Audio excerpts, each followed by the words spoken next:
bienvenue à tous sur la Web TV de l'immobilier organisée par acheterlouer.fr en partenariat bien sûr avec Orpi, propriétéprivée.com, Foncière Développement, Adomos, les Maisons Pierre, Habitea, mais aussi le groupe David Immobilier. Nous sommes le samedi 10 avril et voici tout de suite les titres de l'actualité immobilière.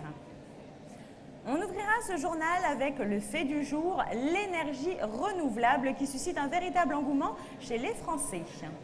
Le métro automatique verra le jour avant 2023. On parlera du projet du Grand Paris.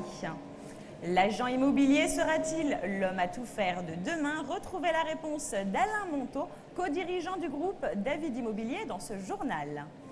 Gros plan ensuite sur propriétéprivée.com, une agence immobilière 100% Internet. Vous êtes à la recherche d'une habitation dans l'est de la région parisienne? Eh bien, Habitea a sûrement une solution pour vous. Un Français sur 5 serait prêt à faire appel à un courtier plutôt qu'à une banque pour trouver un crédit immobilier. C'est le thème de notre enquête. On partira ensuite à l'étranger, plus précisément à Haïti, où la reconstruction de l'île est estimée à 10 milliards de dollars. Et enfin, est-ce que le marché de l'immobilier a de beaux jours devant lui? On l'espère et on en saura un peu plus avec la météo des prix à la fin de ce journal. On commence donc tout de suite ce journal, comme je vous le disais il y a quelques instants, avec notre fait du jour, l'énergie renouvelable qui suscite un véritable engouement chez les Français.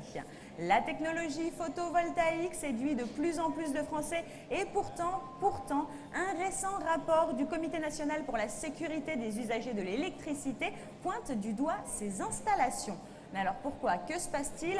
Il ressort de ce rapport que 37%, soit plus d'un tiers des installations sur les 2341 étudiées, présenteraient des risques d'incendie, mais aussi d'électrocution. Ce document précise également que les principales non-conformités observées, 51% en métropole et 21% dans les départements d'outre-mer, relèveraient de l'absence d'étiquette d'avertissement, de la présence de prises de terre distinctes, mais aussi de l'absence de paratonnerre. Le ministère de l'écologie, quant à lui, de l'énergie et du développement durable, compte donc étendre cette obligation de contrôle aux installations photovoltaïque. Un investissement écologique rentable à moyen terme puisqu'il permet d'obtenir jusqu'à 8 000 € de déduction fiscale et ça n'est pas rien. Nous passons maintenant à la première information de ce journal et c'est Christian Blanc, secrétaire d'État au développement de la région capitale, qui l'a déclaré. Le métro automatique, je cite, pourrait être mis en fonctionnement quelques années avant 2023. Les travaux du chantier de 130 km devraient débuter d'ici 2013. L'agent immobilier sera-t-il l'homme à tout faire de demain? Je vous le demande. Eh bien, les nouvelles questions liées au logement de demain vont transformer les missions traditionnelles de l'agent immobilier. Selon Alain Monteau, directeur associé du groupe David Immobilier, l'agent immobilier sera demain à la fois un conseiller juridique et technique. Il devra aussi être calé en études de travaux ou sur des points très précis comme celui de l'économie d'énergie. On passe maintenant à notre troisième information. La première agence immobilière en ligne lancée en 2006 avec plus de 10 millions de visiteurs français et étrangers, plus d'1 million de chiffre d'affaires réalisé en 2009. Propriétéprivée.com a adopté un concept qui fonctionne bien. L'agence a même été primée dans le cadre du Grenelle de l'environnement pour la qualité des informations énergétiques mises en ligne sur son site internet. Avec des honoraires d'agence réduits à 3,9%, tout acquéreur réalise une économie comprise entre 30 et 50% sur les frais d'agence. Sans oublier l'espace acheteur, un outil disponible depuis le site internet propriété-privé.com. Et cet outil internet permet aux acquéreurs de stocker, trier et d'organiser leurs annonces, que ce soit en vente ou en location, ou même en provenance d'autres sites d'annonces immobilières. Et maintenant, je vous le demande, si vous êtes à la recherche d'une habitation dans l'est de la région parisienne, que devez-vous faire? Eh bien, Habitea a sûrement une solution pour vous, avec un réseau qui compte 25 agences, dont 23 franchisées, réparties sur les départements de la Seine-et-Marne, du Val-de-Marne, de l'Essonne et de la Seine-Saint-Denis.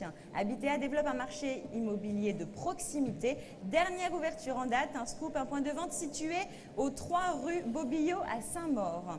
Nouveau journal, nouvelles affiches pour 2010. Le réseau joue sur la nouveauté et s'offre une image rafraîchie grâce à sa nouvelle charte graphique.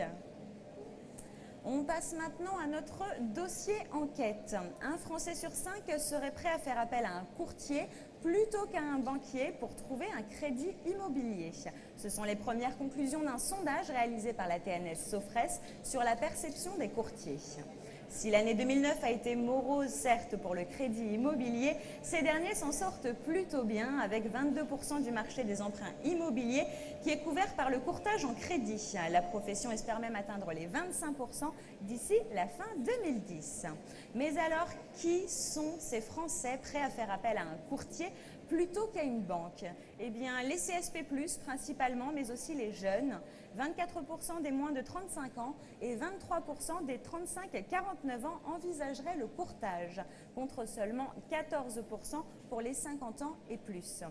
Mais alors, qu'est-ce qui les séduit? Eh bien, à la fois l'œil expert des courtiers, leur rapidité de réponse et surtout les gains de temps et d'argent.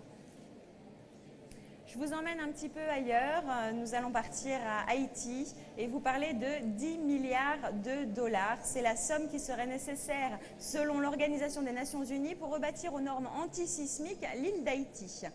Ce budget est certes colossal, néanmoins on peut le relativiser dans la mesure où ça ne coûterait au final pas plus cher que de construire des immeubles classiques. Le pari est certes loin d'être gagné, car reconstruire des bâtiments aux normes suppose une vraie politique d'urbanisme. Mais alors, comment financer cette reconstruction? Eh bien, vous vous en doutez, en grande partie grâce aux dons qui affluent de toute la planète. Le Japon a promis de donner 70 millions de dollars, les États-Unis 100 millions de dollars et quant à la Corée du Sud, 10 millions de dollars. Ça ne sera pas du luxe. Et maintenant, on passe à la météo, mais pas n'importe laquelle, la météo des prix. Et quel temps fait-il à Paris? Eh bien, les prix sont en hausse dans la capitale, plus 7,4% entre le quatrième trimestre 2009 et le premier trimestre 2010. Le réseau Century 21 observe une baisse des ventes de 3,6% et en février dernier, Paris enregistrait un recul des prix de 5,35% avec un prix moyen de 6 295 € par mètre carré.